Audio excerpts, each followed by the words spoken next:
Hi, everybody. My name is Jasmine Pierre, and I am the creator of the Safe Place app.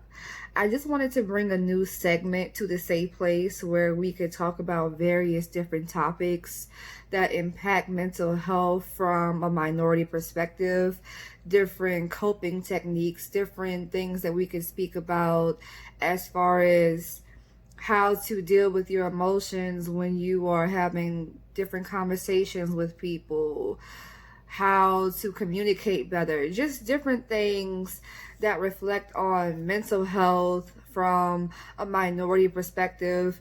I will also talk about different things, as in when I go to conferences and I speak to people about the app and different conversations that I have and stuff like that. Just something interesting and new that will just bring more education about mental health issues to our community.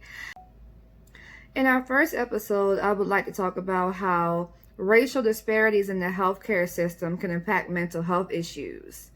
Now, what I mean by that is, say, for example, the amount of black women who are dying through childbirth in the healthcare system, because it's happening at very high numbers where healthcare professionals are not listening to black women when they're telling them there's something wrong with them or the baby, or the amount of adequate health care they get when they go to the hospital to give childbirth. And having to think about that, and you're just wanting to deliver a healthy baby, is like, it can be mentally impactful in a very scary kind of way. I have never given birth before, but like seeing those kind of stories actually make me anxious. I already go through anxiety, but seeing those kind of stories makes me anxious, like to the fact that if I even have a child, do I want to have one at the hospital? There's also stories about black mothers who do survive childbirth, but they have horrible horror stories about their time at the hospital and how the healthcare professionals have treated them. And that even can bring anxiousness and depression and even PTSD. Like, those kind of situations are traumatic. This is a woman already trying to bring life into the world, and she has to worry about if this healthcare professional even cares about her and her baby. So that's something that has always been very scary to me and has made me anxious and makes me think, do I even want to have a child? So that's one instance for me where I have seen racial health disparities in the healthcare system, and it has impacted my own mental health. I can also talk about the disparities in the justice system. There are so many minorities who have gone into this system, and sometimes for petty crimes that they did not even commit, and they're institutionalized in this place, and when they go back into society, depending on how long they've been in jail, they don't even know how to cope. And example I can give from this story is Khalif Browder. I have talked about this story before because it always resonates with how I feel how messed up this system can be. Khalif Browder was only a teenager when he was sent to Rikers Island for backpack theft, and he did not even steal the backpack, and he ended up being on Rikers Island for, I think, about 3 or 4 years before he got out. And he endured very traumatizing situations while he was in there.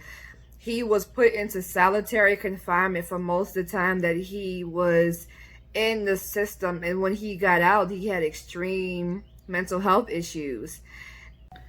I feel like in society, we already don't have the proper amount of mental health resources for minorities. So when Khalif got out of Rikers Island and he had to adapt back into society, it was very hard for him, and he ended up ending his life. And I feel, as in, First of all, the justice system failed him. And I also feel like the healthcare system failed him because he started experiencing these mental health issues when he was still in jail. He was asking for help mentally when he was still in jail, and he was not receiving the proper amount of resources. And the same thing when he got out, and it ended up killing him. And that has always been a very hard story for me to grasp, because I believe Khalid was only like 16 or 17 when he went to Rikers Island. And you can just imagine how scary that is for a teenager to be in one of the most dangerous jails in the United States, and you did not even commit the crime. So it's just stuff like that that really tells me how we need to change things in this healthcare system when it comes to minorities, and how we get them the proper amount of resources. I can even use the pandemic as an example. The coronavirus has been spreading so rapidly, and there are so many people in communities of color who still lack the adequate amount of healthcare resources. They don't have insurance, they don't have the proper access to the right kinds of foods that they need to eat, because the coronavirus attacks your immune system. They have less access to healthy foods. So there's a lot of things that go into how racial disparities in this system can play a huge part in how it can affect our mental health, because not having the proper amount of resources, not having insurance, not being able to go to the doctor when you need to, is very stressful.